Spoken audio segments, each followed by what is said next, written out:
آسان درس قرآن نحمده ونصلي ونسلم على رسوله الكريم اما بعد فاعوذ بالله من الشيطان الرجيم بسم الله الرحمن الرحيم فلا اقسم برب المشارق والمغارب انا لقادرون على ان نبدل خيرا منهم وما نحن بمسبوقين۔ تو مجھے تمام مشرقوں تمام مغربوں کے رب کی قسم، بے شک ہم ضرور قادر ہیں اس بات پر کہ ان سے اچھے لوگ بدل دیں اور کوئی ہم سے نکل کر نہیں جا سکتا۔ اللہ رب العالمین نے ارشاد فرمایا کہ ان کافروں کی، ان لوگوں کی یہ غلط فہمی ہے کہ دنیا کی رونق اور آبادی ان کے دم قدم سے ہے، اگر یہ نہ ہو تو گلستان وجود اجڑ جائے اور اس پر خزاں کا عالم طاری ہو جائے۔ اللہ رب العالمین نے ارشاد فرمایا کہ ہم اپنی ذات کی قسم کھاتے ہیں کہ جو مشارق و مغارب کی پروردگار ہے کہ ہم اس پر قادر ہیں کہ فرمایا کہ تمہیں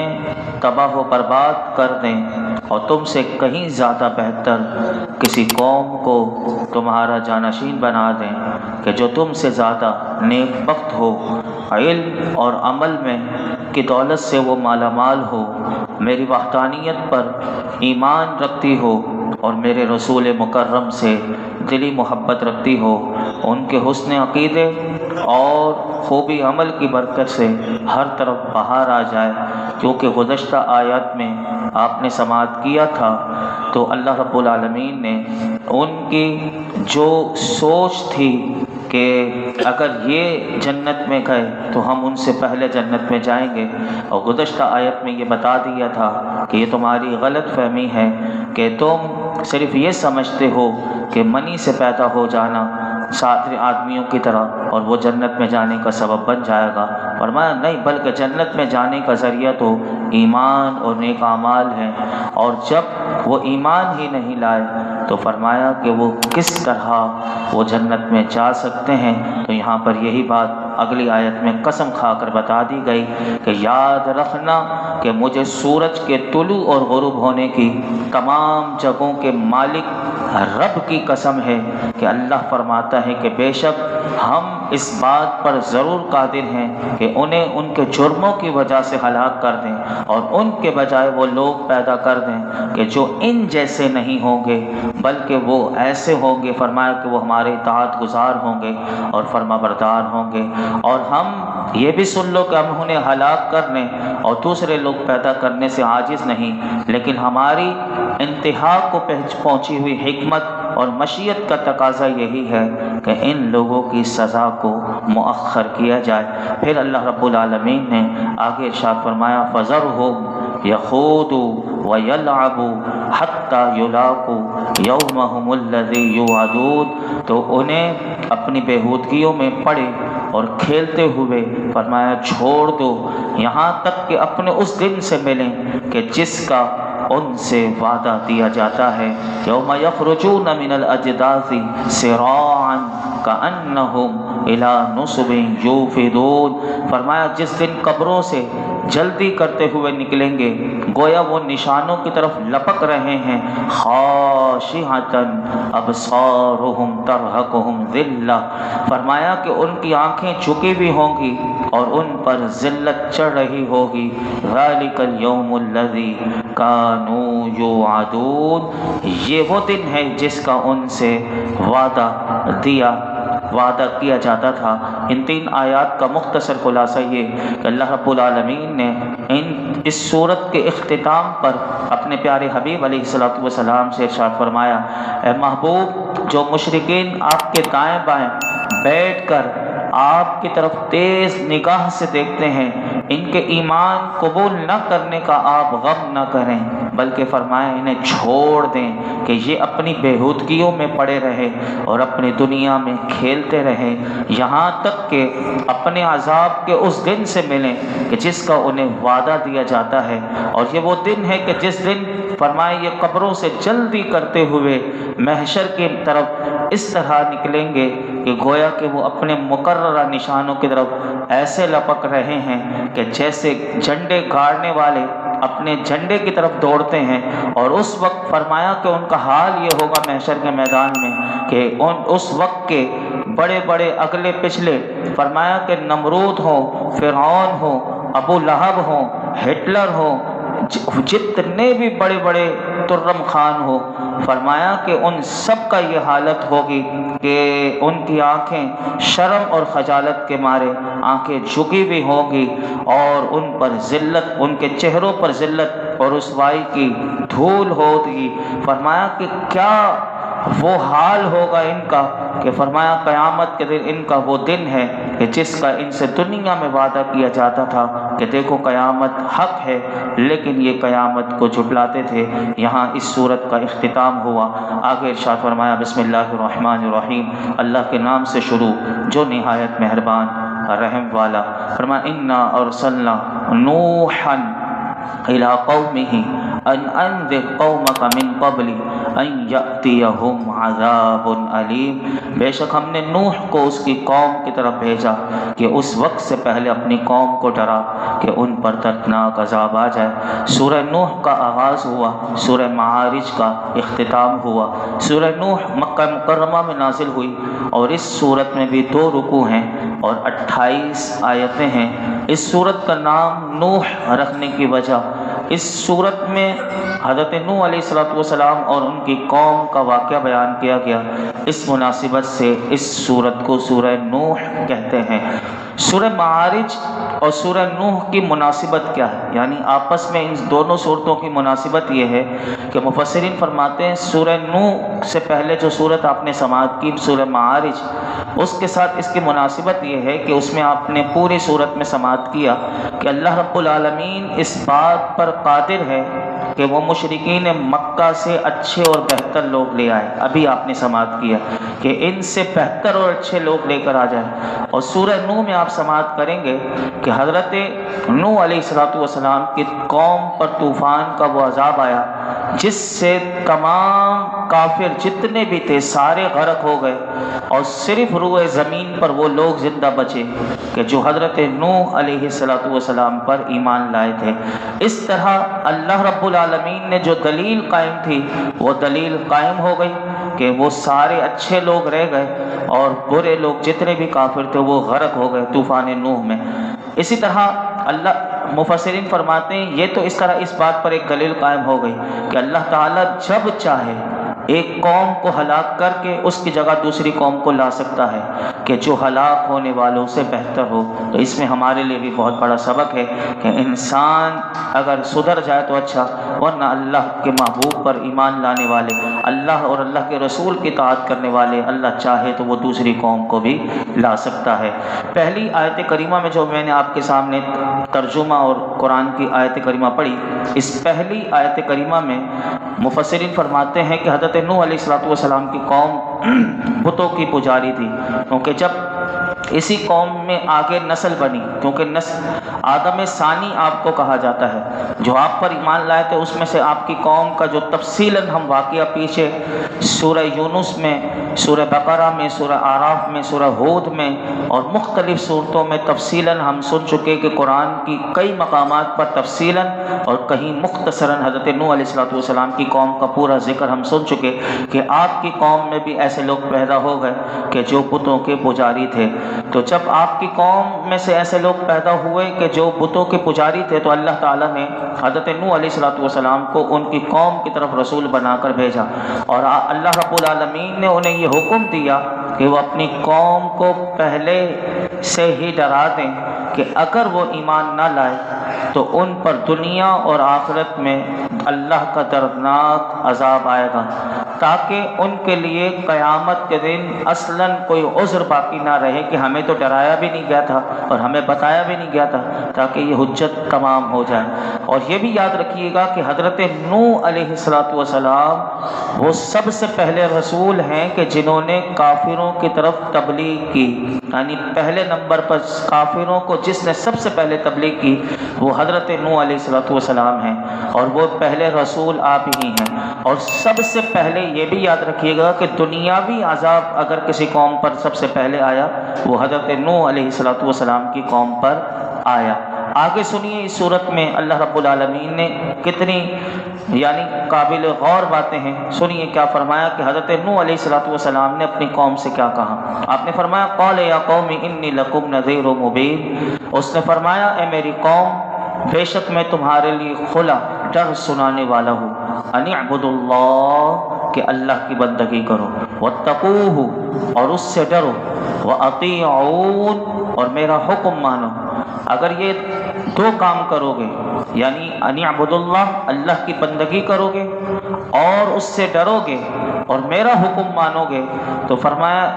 اس کا اجر کیا ہوگا؟ فرمایا یغفر لکم من ذنوبکم ویؤخرکم الی اجل مسمی، فرمایا کہ وہ تمہارے کچھ گناہ بخش دے گا اور ایک مقررہ مدت تک تمہیں مہلت دے گا۔ فرمایا ان اجل اللہ اذا جاء لا یؤخر، بے شک اللہ کی مقررہ مدت جب آ جائے تو پھر اسے پیچھے نہیں کیا جاتا۔ لو کنتم تعلمون، کیا ہی اچھا ہوتا اگر تم جانتے۔ ان تین آیات میں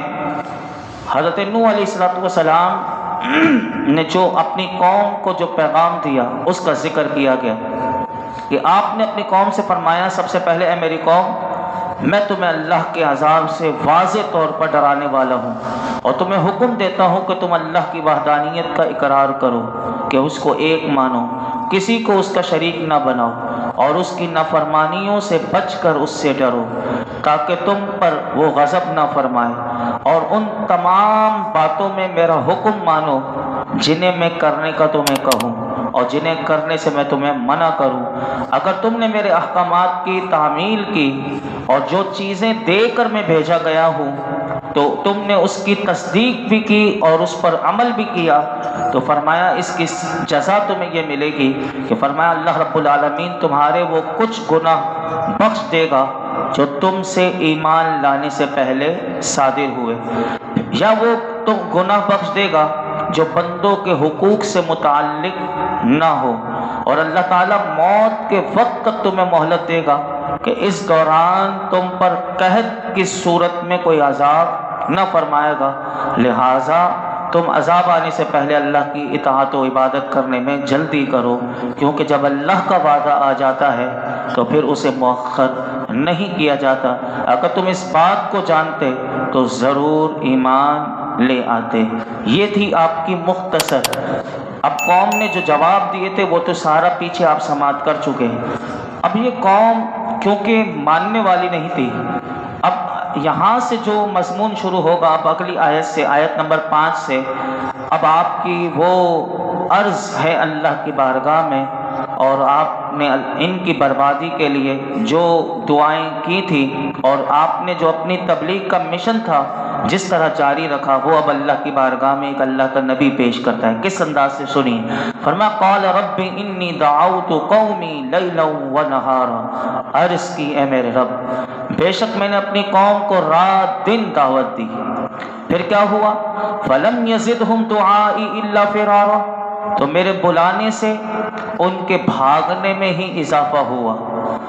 وَإِنِّي كُلَّمَا دَعَوْتُهُمْ لِتَغْفِرَ لَهُمْ جَعَلُوا أَصَابِعَهُمْ فِي آذَانِهِمْ وَاسْتَغْشَوْا ثِيَابَهُمْ وَأَسَرُّوا وَاسْتَكْبَرُوا اسْتِكْبَارًا، آپ نے فرمایا کہ بے شک میرے مولا میں نے جتنی بار انہیں بلایا تاکہ تو انہیں بخش دے تو انہوں نے اپنے کانوں میں اپنی انگلیاں ڈالی اور اپنے کپڑے اوڑھ لیے اور وہ ڈٹ گئے اور بڑا تکبر کیا۔ ثم انی دعوتہم جہارا،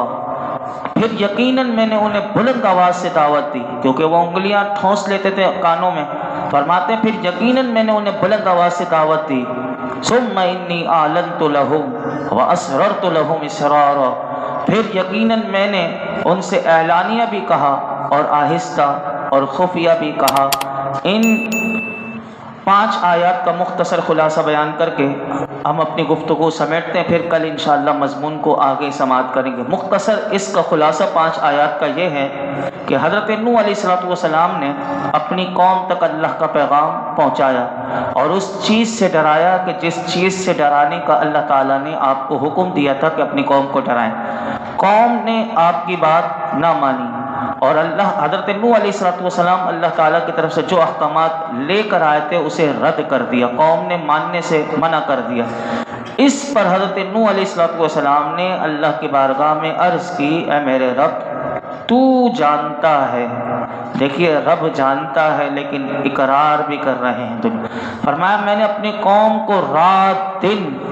تیری توحید کہ تو ایک ہے، تیری عبادت کی طرف میں نے اپنی قوم کو بلایا، تیرے عذاب سے تیری قدرت سے ڈرایا، لیکن ان کی طبعی فطور، جو ان کے اندر فطور تھا ان کی طبیعت میں، میرے بلانے سے ان کے بھاگنے میں اضافہ ہوا۔ جتنی بار انہیں ایمان لانے کی ترغیب دی گئی، فرمایا ان کی سرکشی اور ڈھیٹ پنا جو ان کے اندر تھا وہ بڑھتا چلا گیا۔ میں نے جتنی بار انہیں تیری وحدانیت کا اقرار کرنے، تیرے احکامات پر عمل کرنے، تیرے علاوہ تمام معبودوں سے بیزاری کا، براءت کا اظہار کرنے کی طرف بلایا کہ یہ میری بات مان لیں اور تو انہیں بخش دے، فرمایا لیکن یہ میری بات ماننے کے بجائے اپنی کانوں میں انگلیاں ڈال لیتے تھے تاکہ میری دعوت کو سن نہ سکے، اور اپنے منہ پر کپڑا ڈال لیتے تھے تاکہ منہ چھپا لیتے تھے تاکہ میں انہیں دیکھ نہ سکوں، اور یہ سمجھتے تھے کہ ہم نے اپنے آپ کو چھپا لیا اور میں انہیں نہ دیکھ سکوں۔ لیکن کیونکہ انہیں اللہ کے دین کی طرف، یعنی ان کی ہٹ دھرمی دیکھیے، ان کی نفرت دیکھیے کہ فرمایا کہ انہیں اللہ کی دین کی طرف نصیحت کرنے والے کو دیکھنا بھی گوارا نہ تھا۔ ابھی یہ مزاج بھی دیکھیے کہ آج بھی ایسے لوگ ہیں کہ جن کو ایسی، یعنی کئی لوگ ہیں کہ جو اللہ کے دین کی دعوت دینے والوں کو بھی حقارت کی نظر سے دیکھتے ہیں۔ تو فرمایا کہ یہ اپنے منہ کو اس لیے چھپا لیتے تھے تاکہ انہیں اللہ کے دین کی طرف نصیحت کرنے والے کو دیکھنا بھی گوارا یہ نہیں کرتے تھے، اور یہ اپنے کفر اور شرک پر ڈٹ گئے، اور فرمایا انہوں نے بڑا تکبر کیا اور میری دعوت کو قبول کرنا اپنی شان کے خلاف جانا۔ پھر میں نے انہیں ان کی محفلوں میں جا کر بلند آواز سے اعلانیہ بلایا، جس طرف بلانے کا تو نے مجھے حکم دیا تھا۔ پھر میں نے انہیں اعلانیہ بھی کہا اور اعلانیہ دعوت دینے کی تکرار بھی کی، اور ایک ایک شخص کو پکڑ پکڑ کے آہستہ بھی خفیہ بھی تیرے پیغام ان تک پہنچایا، اور دعوت دینے میں میں نے کوئی کسر نہ چھوڑی۔ اللہ اکبر! اللہ کے نبی کا دین کی دعوت دینے کا انداز دیکھیں کتنا خوبصورت ہے۔ اب دیکھیے کہ آگے بھی آپ نے اپنی قوم کو تو اس طرح بھی دعوت دی، مزید کیا ترغیب دی۔ اب قوم پر اللہ کا عذاب بھی آیا کہ آزمائش آئی، لیکن یہ سدھر جائیں، وہ آگے آ رہا ہے، اور ہمارے لیے بہت بڑا سبق بھی آگے کی جو کل کی آیات ہیں اس میں بہت زبردست آیات ہیں۔ اللہ رب العالمین ہم سب کو ہر قسم کی سرکشی سے، ڈھیٹ پنے سے، نافرمانیوں سے، بغاوت سے اور اللہ کی نافرمانیوں سے اللہ ہمیں محفوظ فرمائے۔ قرآن و سنت کی تعلیمات پر اللہ ہمیں عمل کی توفیق عطا فرمائے۔ مرتے دم تک اللہ ہمیں ایمان کی قدر عطا فرمائے، اور ایمان پر ہی اللہ ہم سب کا خاتمہ فرمائے۔ الحمدللہ رب العالمین، والصلاۃ والسلام علی سید الانبیاء والمرسلین وعلی آلہ واصحابہ اجمعین۔ یا اللہ پاک جو کچھ سنایا اس میں کوئی غلطی کوتاہی معاف فرما، اپنی بارگاہ میں قبول فرما۔ رب کریم ہمارے ماں باپ کی ساری امت مسلمہ کے بے حساب مغفرت فرما، دنیا اور آخرت کی ساری خیر، بھلائیاں، عزتیں، نعمتیں، راحتیں، سکون عطا فرما، دونوں جہانوں کی ذلت اور رسوائی سے بچا، ہر شریر کے شر سے بچا، ہر ظالم کے ظلم سے بچا۔ مولا کریم جادو ٹونے نظر بد مصیبت سے بچا، زمینی آسمانی آفات و بلیات سے بچا، روحانی جسمانی بیماریوں سے بچا، انسانی جناتی شر و فتنوں سے بچا، دنیاوی و اخروی عذابوں سے بچا۔ یا اللہ اپنی پناہ عطا فرما، نفس و شیطان کے ہر وار سے اپنی پناہ عطا فرما، اخلاص کی دولت عطا کر دے مالک، ہر عمل میں اخلاص دے دے، یقین دے دے، یقین کامل عطا فرما، ایمان کامل عطا فرما، سجدوں کی لذتیں عطا فرما، سجدوں کی حقیقت عطا فرما، عبادتوں کی روح عطا فرما۔ اللہ تو ہم سے ہمیشہ کے لیے راضی ہو جا۔ آج تک ہم نے پروردگار عالم جتنی دعائیں کی ہیں آئندہ کریں گے، یا اللہ ہماری تمام دعاؤں کو قبول فرما۔ یہ جتنے حاضرین موجود ہیں سب کی جھولیوں کو، دامنوں کو مرادوں سے بھر دے۔ وصلی اللہ تعالی علی خیر خلقہ محمد وعلی آلہ وصحبہ اجمعین۔